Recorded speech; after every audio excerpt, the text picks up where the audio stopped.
Next आता है हमारे पास एम्ब्रियोलॉजिकल एविडेंसेस ऑफ इवोल्यूशन। तो एम्ब्रियोलॉजिकल एविडेंसेस ऑफ इवोल्यूशन की अगर हम बात करें तो इसमें इंपॉर्टेंट है रिकैप्सुलेशन थ्योरी, जिसे कि अर्नस्ट हैक्कल ने दिया था, अर्नस्ट हैक्कल ने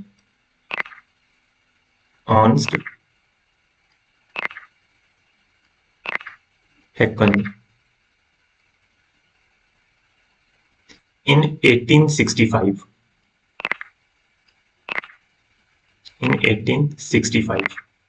ठीक है, तो इस रिकैप्सुलेशन थ्योरी के अकॉर्डिंग उन्होंने कहा था कि ओंटोजेनी रिपीट्स फाइलोजेनी, मींस जो ऑर्गेनिज्म की ओंटोजेनी है, मींस लाइफ हिस्ट्री है, वो रिपीट करती है फाइलोजेनी को, मींस इवोल्यूशनरी हिस्ट्री को।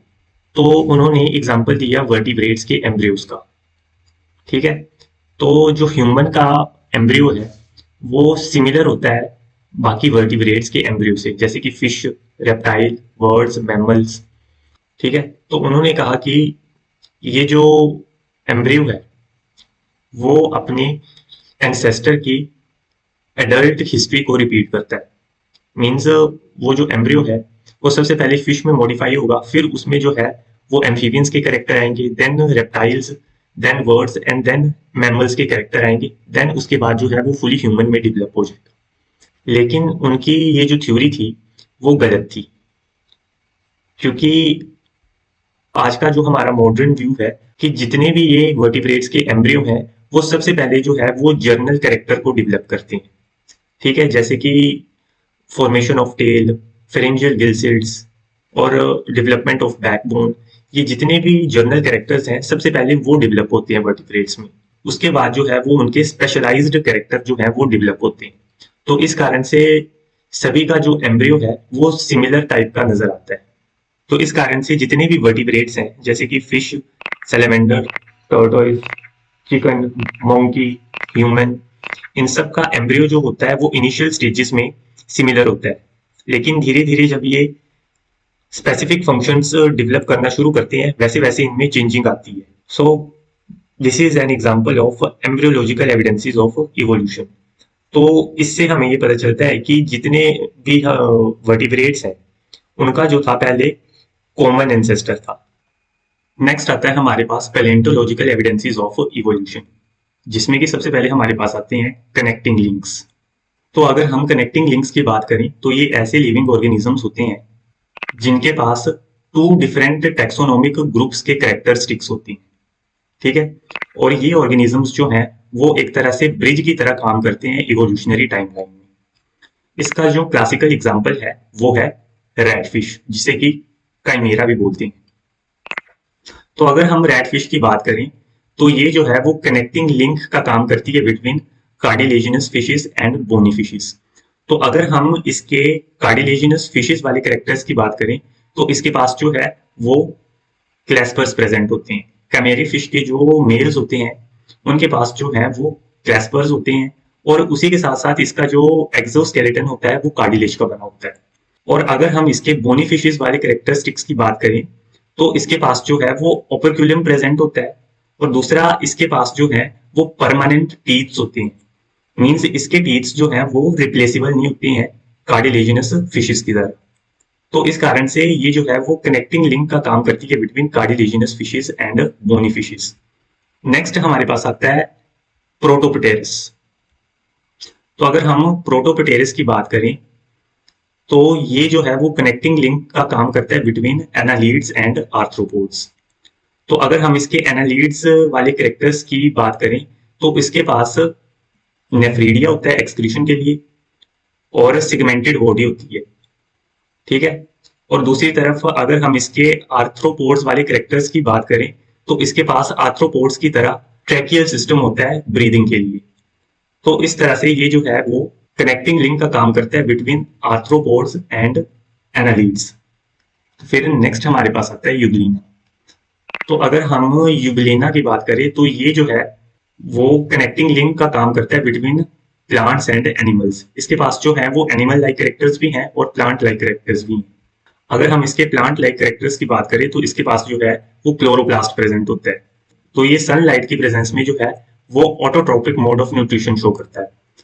और अगर हम इसके एनिमल्स लाइक कैरेक्टर्स की बात करें तो इसके पास फ्लैजिलम प्रेजेंट होता है फॉर लोकोमोशन, और ये जो है वो हेट्रोट्रोपिक मोड ऑफ न्यूट्रिशन भी फॉलो करता है in the absence of sunlight. तो इस तरह से इसके पास प्लांट लाइक कैरेक्टर्स भी होते हैं और एनिमल लाइक कैरेक्टर्स भी होते हैं। तो इसलिए ये जो है वो कनेक्टिंग लिंक का काम करता है बिटवीन प्लांट्स एंड एनिमल्स। फिर उसके बाद एक और एग्जांपल आता है मिसिंग लिंक्स का, वो है नियोपिलीना, that is नियोपिलीना।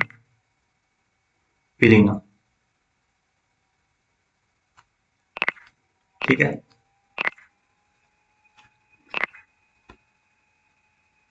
Which is the connecting link between annelids and mollusc. ठीक है, इसके पास एनालीड्स के कैरेक्टर्स भी होते हैं और मोलस्क के कैरेक्टर्स भी होते हैं। तो अगर हम इसके एनालीड्स लाइक कैरेक्टर्स की बात करें तो इसके पास इंटरनल सिगमेंटेशन होती है और साथ ही साथ इसके पास नेफ्रीडिया भी होता है। और अगर हम इसके मोलस्क लाइक कैरेक्टर्स की बात करें तो इसके पास मस्कुलर फुट भी होता है क्रॉलिंग के लिए, और दूसरा इसके पास मेंटल कैविटी भी होती है। तो इस तरह से ये जो है वो कनेक्टिंग लिंक का काम करता है बिटवीन एनालीड्स एंड मोलस्क। और कनेक्टिंग लिंक्स का एक और एग्जांपल है, वो है बेलेनोग्लोसस, दैट इज बेलेनोग्लोसस।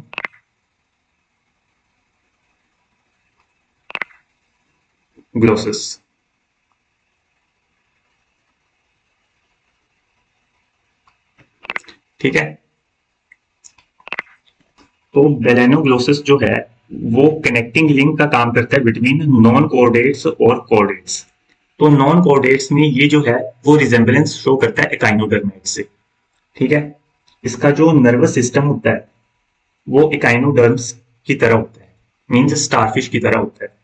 और ये जो है वो कोऑर्डिनेट लाइक कैरेक्टर्स भी शो करता है, जैसे कि प्रिमिटिव नोटोकोड, जिसे कि हम स्टोमोकोड भी बोलते हैं, जिसे कि हम स्टोमोकोड भी बोलते हैं। ठीक है, और इसके साथ ये जो है वो फेरेंजियल गिलसेट्स भी शो करता है। तो इस तरह से ये बेलेनोग्लोसस जो है वो कोऑर्डिनेट और नॉन कोऑर्डिनेट लाइक कैरेक्टर्स भी जो है वो शो करता है। ठीक है, तो इसमें हमने टोटल 5 एग्जांपल्स पढ़े। First is the chimaera, second one is the protopterus, third one is the euglena, fourth one is the neopilina, and fifth one is the belenoglossous. This is all about the connecting links. फिर next आता है हमारे पास missing links.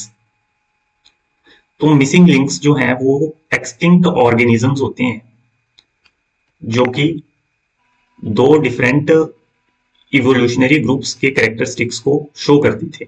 ठीक है, तो इन organisms को कहा गया missing links. These missing links are also known as transitional fossils. तो अगर हम मिसिंग लिंक्स के एग्जाम्पल की बात करें तो इसमें हमारे पास आएंगे आर्क्योपिटेरिक्स और सेमोरिया। तो अगर हम आर्क्योपिटेरिक्स की बात करें तो ये जो था वो मिसिंग लिंक था बिटवीन रेप्टाइल्स एंड बर्ड्स। तो अगर हम इसके रेप्टाइल लाइक कैरेक्टर्स की बात करें तो इसकी बीक में जो थे वो टीथ्स प्रेजेंट थे। दूसरा, इसके जो फीदर्ड फिंगर्स थी उसके टिप पर क्लॉज प्रेजेंट थे। ठीक है, और तीसरा, इसके पास लॉन्ग बोनी टेल प्रेजेंट थी। तो ये सारे कैरेक्टर्स जो थे वो रेप्टाइल्स के थे। तो अगर हम इसके वर्ड लाइक कैरेक्टर्स की बात करें तो इसके पास मॉडिफाइड फोर विंग्स थे। ठीक है, जो कि इसे फ्लाइंग में हेल्प करते थे। और दूसरा, इसके पास फेदर्स प्रेजेंट थे, which is the most defining character of birds. So this is the missing link between the reptiles and birds. So ये जो अजीब सा क्रिएचर था वो लेट जुरासिक पीरियड में पाया जाता था। फिर उसके बाद हमारे पास सेकंड एग्जांपल आता है सेमोरिया। सेमोरिया,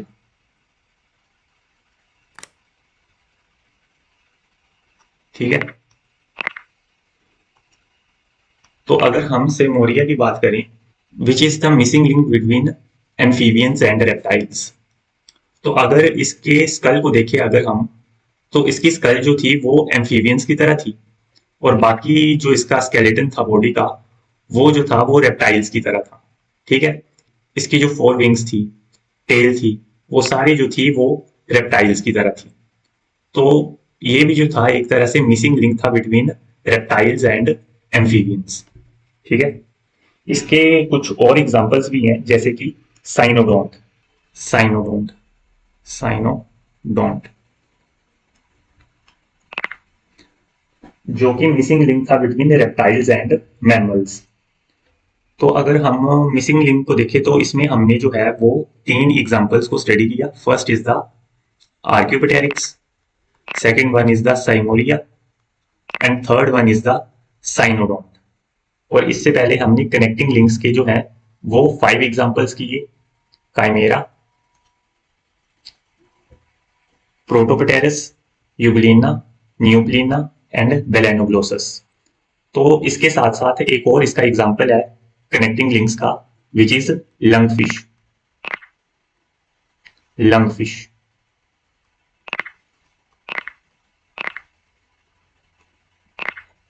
ये भी जो है एक इंपॉर्टेंट एग्जांपल है कनेक्टिंग लिंक्स का। तो ये जो है वो कनेक्टिंग लिंक का काम करती है बिटवीन एम्फीबियंस एंड फिशेस। इसके पास फिश लाइक कैरेक्टर्स भी हैं और एम्फीबियन लाइक कैरेक्टर्स भी हैं। अगर इसके फिश लाइक कैरेक्टर्स की अगर हम बात करें तो इसकी स्ट्रीमलाइन बॉडी है, ठीक है, और इसके पास गिल्स प्रेजेंट होती हैं। और दूसरा अगर हम इसकी एम्फीबियन लाइक कैरेक्टर्स की बात करें तो इसके पास जो है वो लंग्स भी प्रेजेंट होती हैं। ठीक है, so it act as a connecting link between amphibians and fishes. So this is all about the paleontological evidences of evolution. फिर नेक्स्ट हमारे पास आती हैं मोलिकुलर एविडेंसेस। ठीक है, मोलिकुलर एविडेंसेस,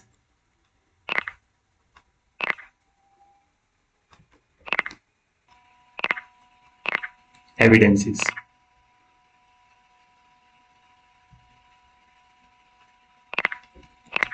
अगर हम मोलिकुलर एविडेंसेस की बात करें तो इसमें हमारे पास आ जाएंगे जेनेटिक कोड।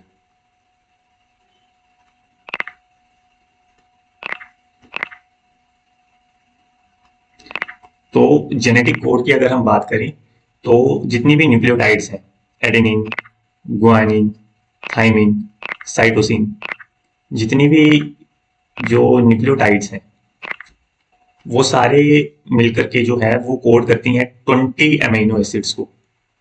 ठीक है, और ये 20 अमीनो एसिड्स जो हैं वो सारे ऑर्गेनिजम्स में जो है वो कॉमन पाई जाती हैं, फ्रॉम बैक्टीरिया टू ह्यूमंस।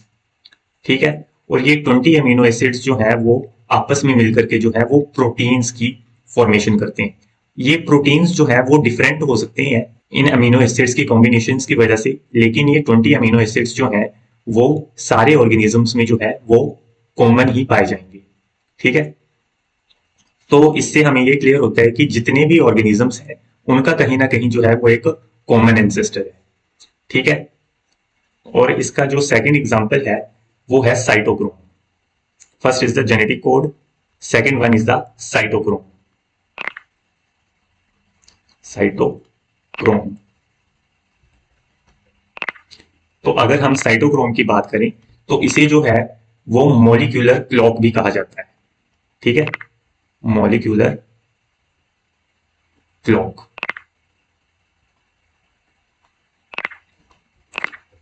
क्योंकि ये जो साइटोक्रोम है वो सारे यूकैरियोटिक ऑर्गेनिजम्स में पाया जाता है, from yeast to up to human being. और इसके स्ट्रक्चर में जो है वो कोई भी चेंज नहीं आया है through out the evolutionary timeline. लेकिन इसके एमिनो एसिड सीक्वेंस में जो है कुछ न्यूट्रल म्यूटेशंस हुई हैं, लेकिन उससे जो है इसके स्ट्रक्चर पर जो है वो कोई भी असर नहीं पड़ा।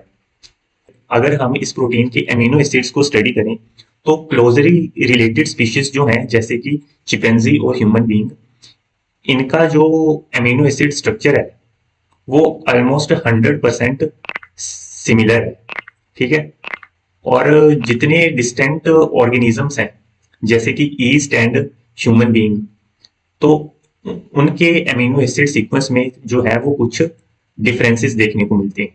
ठीक है, तो इस प्रोटीन के एमिनो एसिड के सीक्वेंस की सिमिलैरिटी के बेसिस पर जो है हम ये पता लगा सकते हैं कि कौन सी स्पीशीज जो है वो इवोल्यूशनरी एक दूसरे से क्लोज है और कौन सी स्पीशीज जो है वो इवोल्यूशनरी एक दूसरे से डिस्टेंट है या फिर ज्यादा दूर है। ठीक है, तो साइटोक्रोम जो है वो एज ए मोलिकुलर क्लॉक की तरह भी काम करता है। ठीक है, so these are molecular evidences of evolution. फिर नेक्स्ट हमारे पास आता है metabolic evidences of evolution. Next is the metabolic evidences.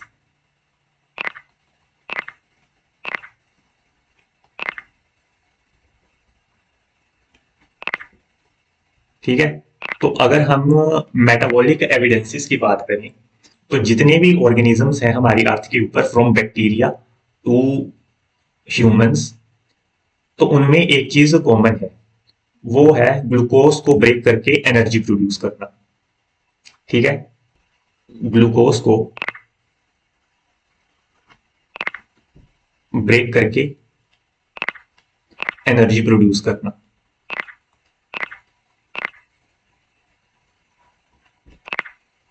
Energy production करना।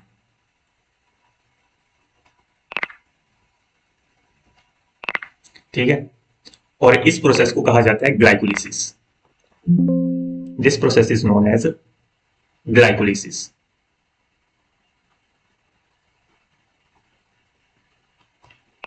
ठीक है, तो ये ग्लाइकोलिसिस जो है वो सारे ऑर्गेनिजम्स में from bacteria to human beings सब में पाई जाती है। ठीक है, second is blood composition. Blood composition, तो अगर हम ब्लड कंपोजिशन की बात करें तो जितने इवोल्यूशनरी रिलेटेड स्पीशीज हैं, for example humans and chimpanzee, उनकी ब्लड कंपोजिशन ऑलमोस्ट सिमिलर होगी। और जितने भी डिस्टेंट ऑर्गेनिजम्स हैं, इवोल्यूशनरी डिस्टेंट ऑर्गेनिजम्स हैं, for example humans and fishes, तो उनकी ब्लड कंपोजिशन में जो है वो उतना ही ज्यादा डिफरेंस होगा। तो ब्लड कंपोजिशन भी जो है वो एज ए मेटाबॉलिक एविडेंस की तरह काम करती है। ठीक है, तो मेटाबॉलिक एविडेंसेस ऑफ इवोल्यूशन में जो है हमने दो एग्जांपल्स देखे, first is the glycolysis and second one is the blood composition. So this is all about the evidences of evolution. Next आते हैं हमारे पास previous year questions. So the first question is sometimes similar traits and characteristics evolve in two distinct lineages independently, such as venoms in scorpions and snakes. This process can be described as option 1 convergent evolution, option 2 microevolution, option 3 macroevolution, and option 4 divergent evolution. So the right answer is divergent evolution. ठीक है, क्योंकि question में पूछा है कि similar traits and characteristics evolve in two distinct lineages independently. So this is the statement of divergent evolution. So the right answer is divergent evolution. Next question है हमारे पास, ये रिसेंटली आया है CSIR नेट दिसंबर 2025 में। तो क्या बोलते हैं ये question, which one of the following pairs are analogous and not homologous. कौन सा पेयर जो है वो एनालोगस है लेकिन होमोलोगस नहीं है। Potato tuber and sweet potato tuber, human arm and whale flipper, the thorn of citrus plant and the tendril of cucurbit plant, and flipper of dolphin and fins of fish। तो इसमें से option 1 और option 4 दोनों सही होंगे, क्योंकि ये दोनों जो है वो एग्जांपल है एनालोगस ऑर्गन्स की। और ये जो सेकंड एंड थर्ड ऑप्शन है ये दोनों गलत होंगे, क्योंकि ये दोनों जो एग्जांपल है वो होमोलोगस ऑर्गन्स के। तो इसमें जो है वो दो ऑप्शंस सही होंगे, option 1 and option 4। Then the next question is, ये CSIR नेट जून 2021 में आया है। Convergent evolution creates analogous structures, homologous structures, synapomorphs या फिर प्लियोट्रॉपिक स्ट्रक्चर्स। तो कन्वर्जेंट इवोल्यूशन जो है वो एनालोगस स्ट्रक्चर्स क्रिएट करता है, ये हमने पहले भी पढ़ा था। So right answer is option 1। Then next question आता है हमारे पास, consider a highly diverse community of closely related species of lizards which are evolved in a short period of time that occupies different ecological niches in a peninsular India. Which type of speciation process can explain the above pattern? तो question में पूछा है आपसे कि एक closely related species है lizard की जो कि बहुत छोटे से पीरियड ऑफ टाइम में इवॉल्व हो जाती है और वो ऑक्यूपाई करती है डिफरेंट इकोलॉजिकल निशेस इन पेनिनसुलर इंडिया। ठीक है, तो इस स्टेटमेंट से क्लियरली पता चल रहा है कि ये स्टेटमेंट जो है वो एडेप्टिव रेडिएशंस की है। ठीक है, so option 2 is the right answer. फिर नेक्स्ट क्वेश्चन हमारे पास आता है, which of the following statement is not true about the homologous characters. So option number 1 is similar traits may not be homologous. Option 2 is similar traits may be a result of convergent evolution. Option 3 is a homologous trait that is derived and shared from a common ancestor is called autapomorphy. And option 4 is homologous characters may show structural similarity but functional diversity.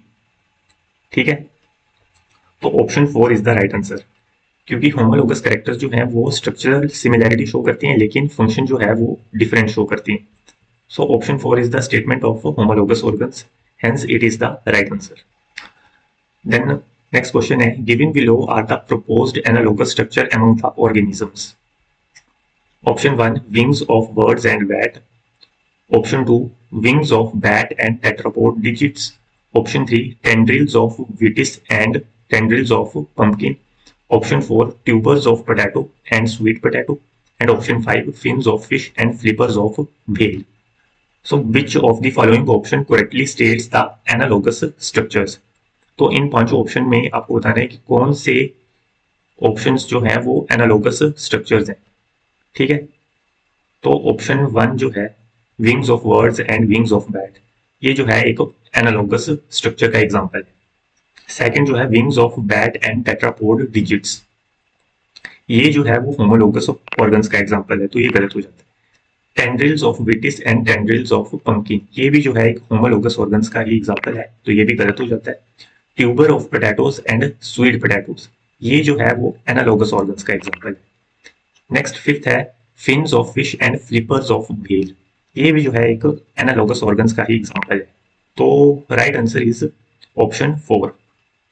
ठीक है, so that's all for today, thank you.